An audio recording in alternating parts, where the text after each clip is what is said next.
Section B of this paper, which is Science 1, Physics 2022, or GCE paper, it is Science 1, 5124, Science Ordinary 2022, GCE.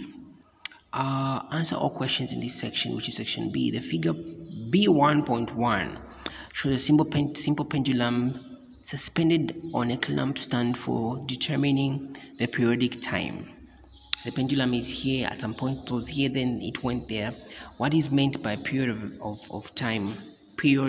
What is meant by periodic time of a pendulum? The answer is time taken for one complete swing. Okay, that is periodic time. Time taken for one complete swing. State two factors that do not affect the period of a pendulum. Mass of the bulb, okay, the mass of the bulb and angle of displacement. Therefore, this angle here, that's your angle of displacement. Okay, it won't affect the period, but the factors which do affect are simply the length of the pendulum and gravity. Length and gravity affect, but mass and angle of displacement don't affect the period of the pendulum. See, this experiment is done on Earth and repeated on the Moon. Where would the periodic time be higher? On the Moon. On the Moon, periodic time will be higher because gravity is less, meaning the pendulum will be almost like floating. It will not be swinging as fast as it would here where the gravity is stronger. C2, justify your answer. Because the gravity is weaker on the Moon, that's the answer. Weaker gravity, weaker swinging energy, okay, by the pendulum. We have scored our 5 marks. Figure B2 shows an apparatus Elena used to measure the mass of an irregular object. Take gravity to be 10 newtons per kg. Irregular solid balance, therefore electric balance, measuring 350 grams and the like. So these are details you shouldn't overlook. So what is the weight of the irregular solid? They want the weight. The formula for weight is equals to mass times gravity. The mass should be in kilograms, and the reading here is 350 grams. So you convert this to kilograms by dividing by 1000. Remember, 1 kilogram is equal to 1000 grams. So use this ratio to convert this to kilograms.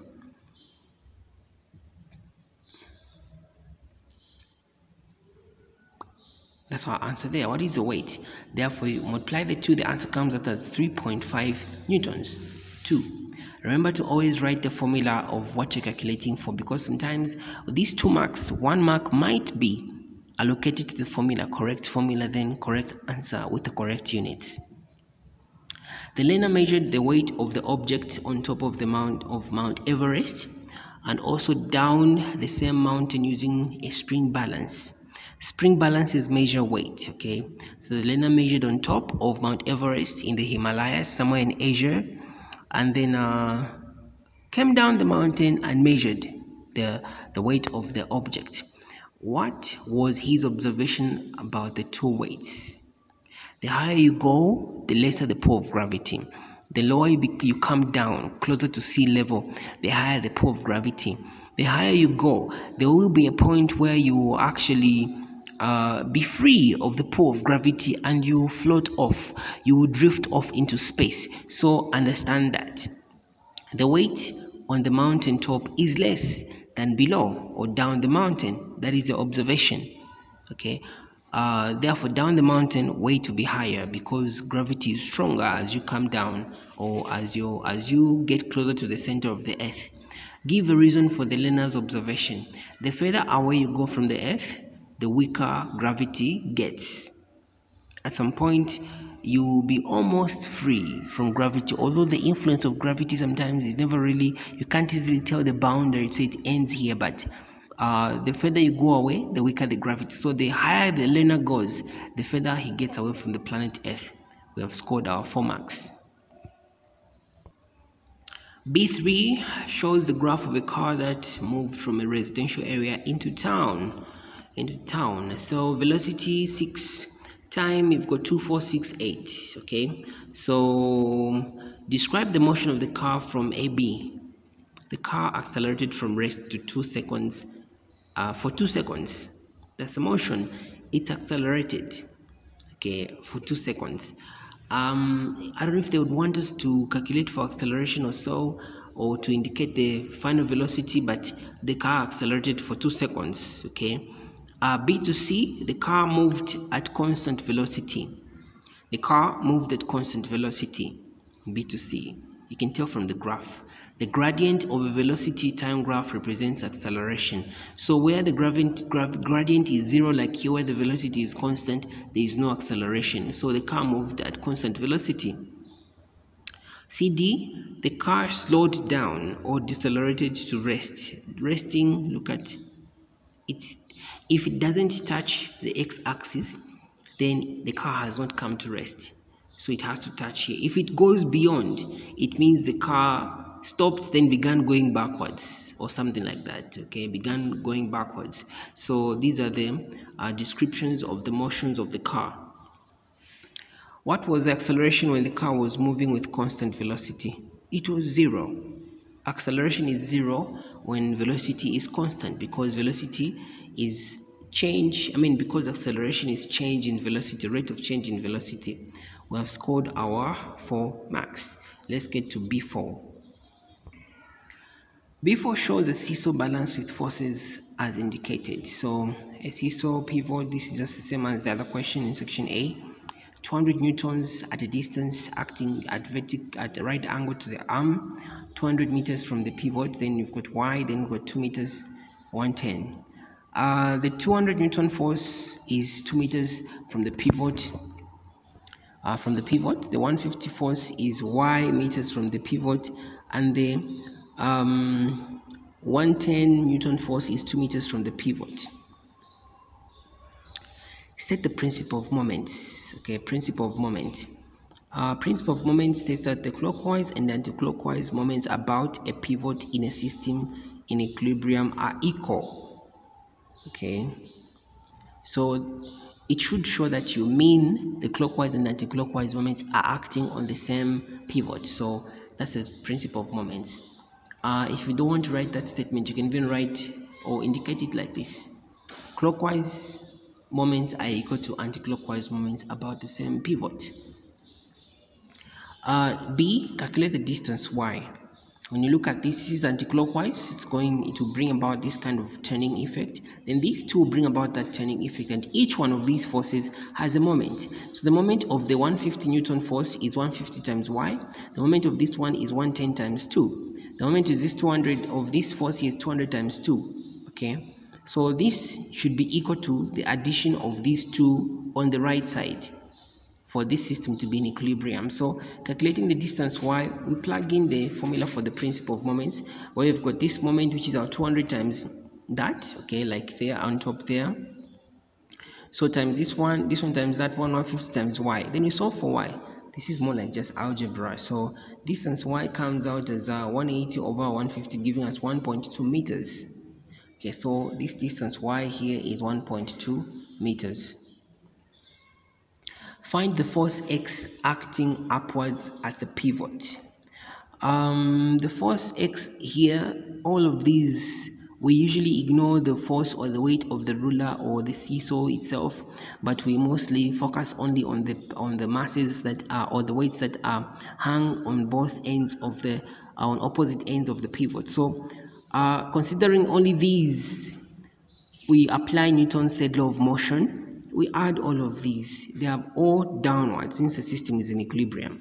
They are all directed downwards, meaning the reaction force, which is going to be X, will be upwards. It will be upwards, which is opposite in direction but equal in magnitude.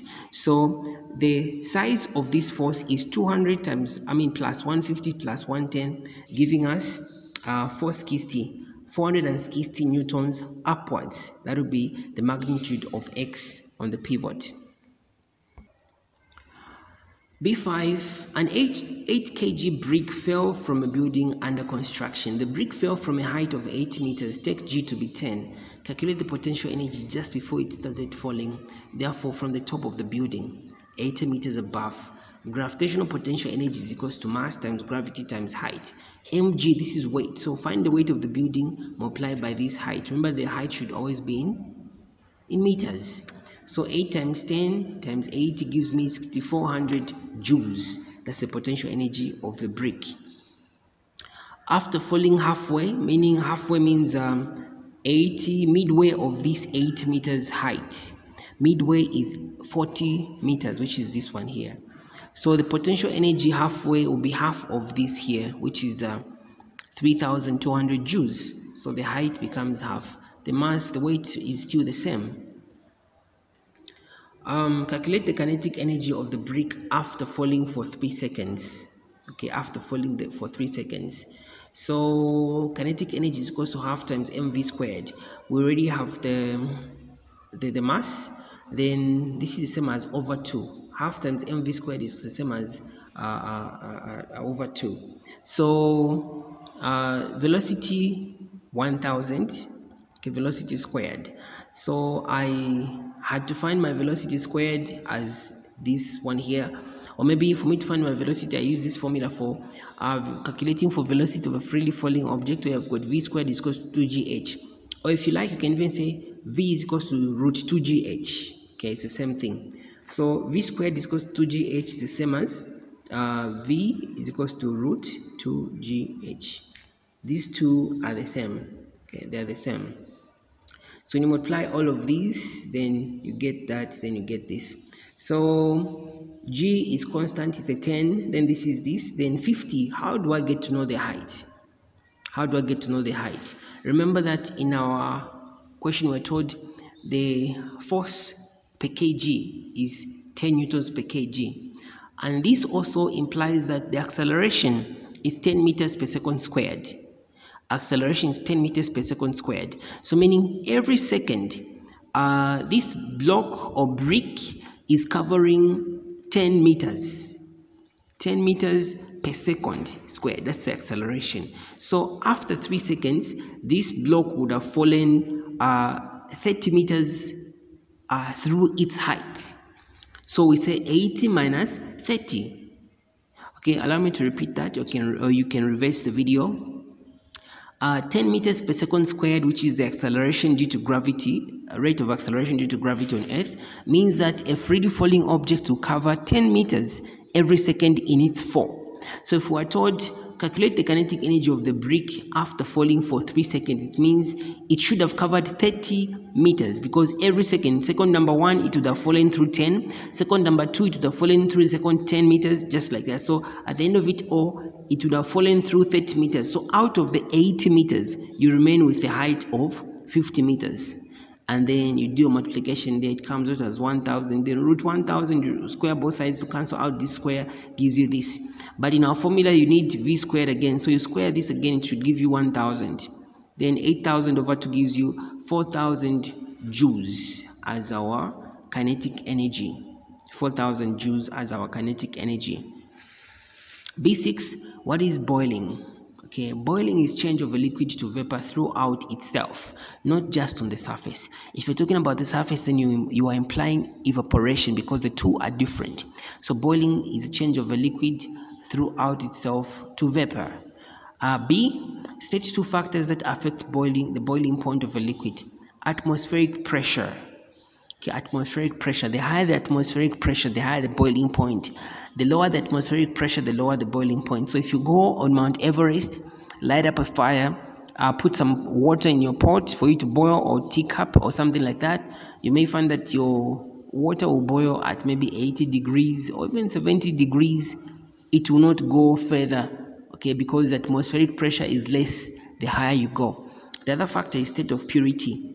Impurities in a pure liquid increase the boiling point, and they depress the melting point. So state of purity, impure substances don't have a fixed boiling point. So the two factors affect the boiling point of a liquid. That is B6C. Explain 2 differences between boiling and evaporation. Evaporation occurs only on the surface, while boiling is throughout the liquid. Number 2, evaporation occurs at all temperatures, while boiling at a fixed point in temperature. We have scored our 5 marks there. Shows figure 7, B7 shows an electromagnetic radiation with different wavelengths. From the graph, determine the wavelength where the radiation is brightest. Okay, from the graph, determine the wavelength where the radiation is brightest. Let's look at this again. Shows the brightness of an electromagnetic radiation with different wavelengths.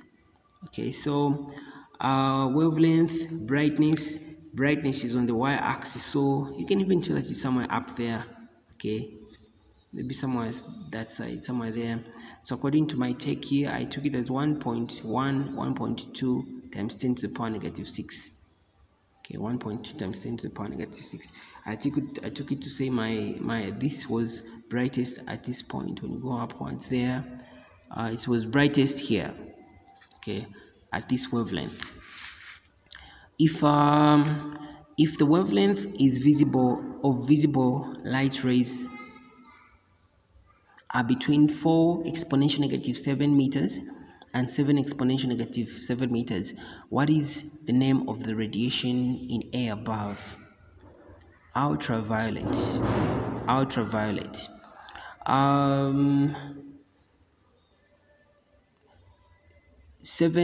6 ultraviolet is above the visible spectrum, so negative 7 is actually smaller than negative 6.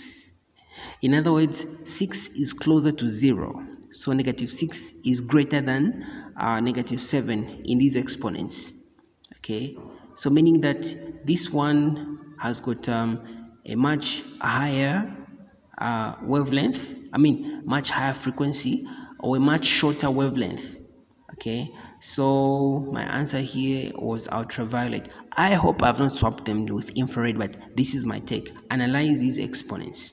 My take was that this is ultraviolet radiation. So you have to understand exponents even as they occur as negative powers. C1, calculate the frequency of the radiation in A. Take speed to be the speed of light. So wave equation, you have that one. Velocity is equals to frequency multiplied by wavelength. So if you make frequency the subject, will be speed over wavelength. So calculate the frequency of the radiation in A. So A, we said our wavelength where it's brightest is this. Okay, so if we have to calculate, our answer is going to come out as 2.5 times 10 to the power 14 per second, or hertz. That's the frequency. C2, state one use of the radiation in A. Killing bacteria. Ultraviolet radiation can be used for sterilization or killing of bacteria. So we've scored our 5 marks. So B8, our second last question in this section of this paper. B81 shows bar magnets with different poles. Identify the following poles. P is our south pole. If you read your topic on magnetism, magnetic lines are always drawn to head towards the south, and they're always drawn to come from the north. So this is our south, this is our north, this is our south, because the arrows are pointing towards it. South, the arrows are pointing towards it. This is also south. The arrows are pointing away from it, it's north. Arrows are pointing away from it, it's north. So meaning this is also south. Okay, so P is south, R is south, T is north, Y is north. Okay, so magnetic field lines are drawn to point towards the south and point away from the north. We've scored our simple 4 marks. The last question in this paper, in this section, is all about figure 9.1. The figure shows a circuit consisting of a 12-volt battery with a combination of resistors. Between points X and Y, X, Y, and Z, calculate the effective resistance between Y and Z in the circuit. So is Y, X, Y, Z. So effective resistance, these are only 2. You can use this formula which works for only 2 resistors. If you are dealing with more than 2 resistors that are in parallel, you use the other one for fractions. So my answer comes out as 4 ohms. Remember, the effective resistance in a case like this one is always less than the smallest among these. So this is 6, this is 12. If you calculate, your answer should be less than 6. If this was a 5 and this is a 10, your effective resistance would be less than 5. So our answer is 4 ohms, or 4.0 ohms, marks. So remember to write the formula and have the correct answer that has got correct units. Find the current through the 2 ohm resistor, which is this guy here. You know the resistance here is 4 and the resistance here is 2. These two put together are in series with this one. So to find the effective resistance in the whole circuit, you have to add them. 4 plus 2 gives you 6. Then you've got voltage as 12. You can calculate your current. So V is equals to IR. I is equals to V over R. Our V is a 12 up there. Then 2 plus 4. The 4 which came from here, it's in series with this. So no need of calculation, just add them. So 2 plus 4 gives us 6 ohms. When you divide these two, it gives you 2 amps. The current through this is 2 amps. But current in these two is different because it splits at these points. Okay, so but here this is along together, it's in series with the power source, so it's 2 amps. Calculate the voltage across the 2 ohm resistor. So you're looking for voltage, same formula, V is equals to IR, therefore I is equals to amps, then resistance is 2 ohms, voltage is 4 ohms. 4 volts, sorry, 4 volts. The other 6 volts, no, the total voltage is what? 12. So the other 8 volts is across these two. So across this, there's an 8 volts, across this junction, there's an 8 volt potential difference. Across this, we've got a 4 volt potential difference. This marks the end of section B of this paper. Remember to subscribe and recommend, and we check out these things together. We approve or disapprove, compare, beam or bounce our thoughts over these simple calculations, and we see what comes out of this. This is Manyepa, and I'm saying bye bye to you for now.